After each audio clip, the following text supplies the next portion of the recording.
Now, the other thing the other thing that makes healthcare so interesting is not just the size of the industry. There are lots of big industries.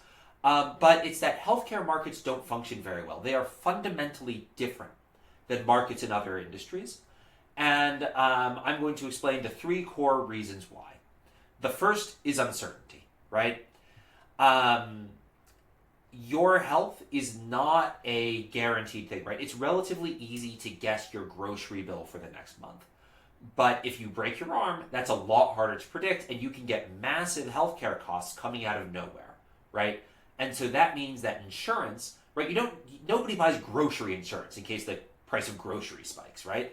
But many people, not everyone, but many people buy health insurance, which makes sense, right? If you get hit with a massive bill, right, you'd rather spread that out over time and not have to. You'd rather be insured, so you don't need to pay that bill all in one go.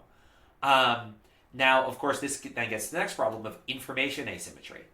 And information asymmetry, this is one of the big killers in healthcare markets because it has the healthcare markets have some of the most asymmetric information of any market I am aware of, right? So, asymmetric information in healthcare markets, right?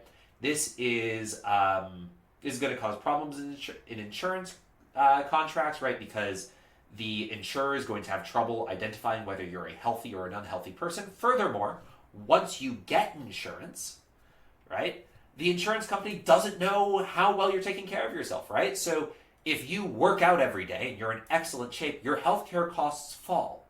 But your insurance company can't monitor you working out. So it's possible the insurance company might want to give you a discount for working out, but they have no way of checking you've been working out or not, right?